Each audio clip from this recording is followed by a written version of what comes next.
नमस्कार, जिल्हा बातमीमध्ये आपल्या सगळ्यांचं हार्दिक स्वागत आहे।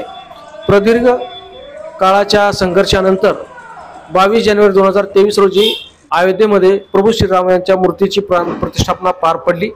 याच धर्तीवर लातूर तालुक्यातील मौजे रामेश्वर या गावी प्रभू श्रीराम यांच्या 12 फुटी भव्य प्रतिमेची शोभायात्रा काढण्यात आली। ही शोभायात्रा प्रभू श्रीराम मंदिरापासून श्री गोपाळबुवा महाराजांच्या मंदिरापर्यंत जाऊन परत राम मंदिरापर्यंत पोहोचली। शोभायात्रेमध्ये ढोल पथक, लेझिम पथक, जहाज पथक, कलश घेतलेल्या महिला, टाळकरी, वारकरी, महिला, पुरुष मोठ्या संख्येने सहभागी झाले होते। तसेच या शोभायात्रेमध्ये जवळपास 12 फूट उंच भव्य श्रीरामाच्या मूर्तीने सर्वांचे लक्ष वेधून घेतले होते। तसेच ग्रामस्थांनी गावामध्ये आपापल्या घरावर गुढ्या उभारल्या होत्या, पताके लावले होते। अभूतपूर्व निघालेल्या या शोभायात्रेमध्ये भक्तिमय वातावरण झाले होते। तसेच या कार्यक्रमामध्ये महंत रामकृष्ण शास्त्री महाराज यांचे कीर्तनाचा कार्यक्रमही पार पडला। तसेच कीर्तनाबरोबरच भाविकांना थेट श्रीराम मूर्ती प्राण प्रतिष्ठापना बघण्यासाठी सुविधा या ठिकाणी उपलब्ध करून देण्यात आली होती। शेवटी श्रीरामाची आरती आमदार रमेशप्पा कराड तसेच लातूर जिल्ह्याचे खासदार सुधाकरराव श्रृंगारे यांच्या हस्ते आरती करण्यात आली। प्रभू श्रीराम यांच्या प्राण प्रतिष्ठापना कार्यक्रम सोहळ्यानंतर तसेच कीर्तन झाल्यानंतर भाविकांना महाप्रसादाची सोय ही यावेळी करण्यात आली होती। आमचे नवीन व्हिडिओ पाहण्यासाठी तुम्ही आमच्या चॅनलला सबस्क्राइब करा, व्हिडिओला लाईक करा, शेअर करा। धन्यवाद। आपण सर्वजण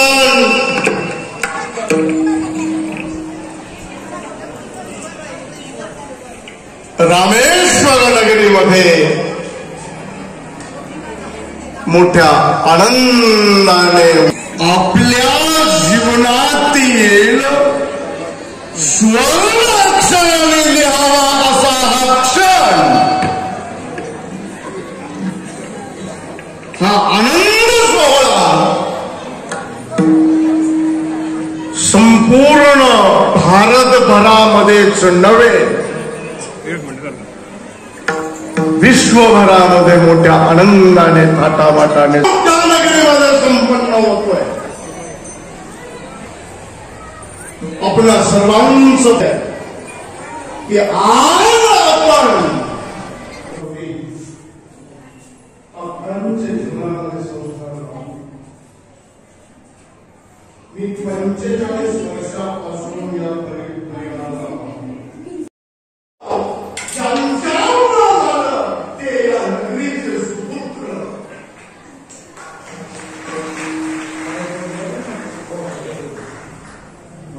कधीच या व्यासगात आणि ते करतही नाही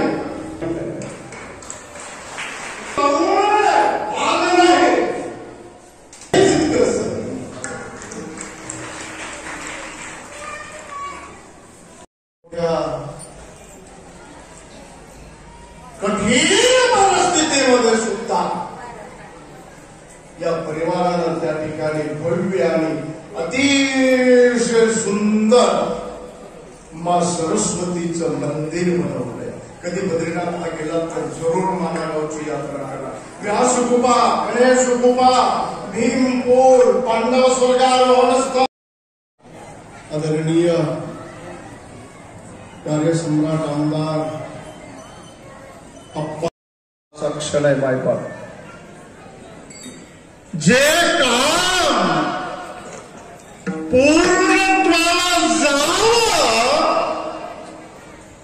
हे स्वप्न पाहता पाहता आले नाही, काशीची काळजी नाही,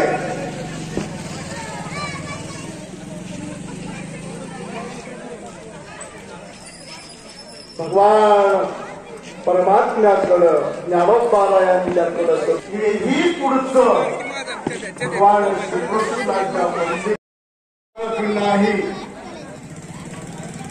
कुठल्या नेत्याचं चांगुलपण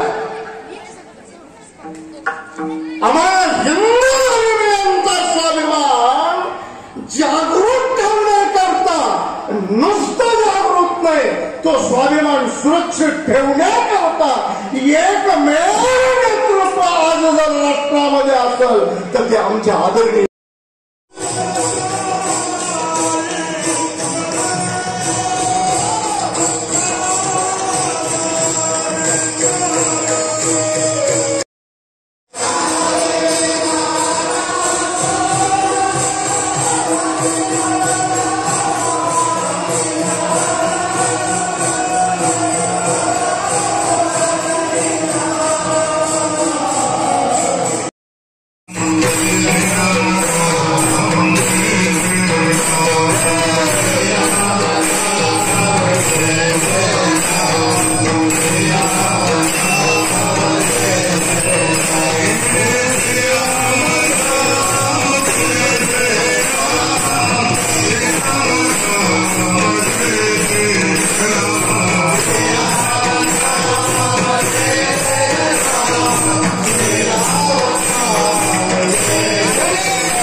जय जय भाई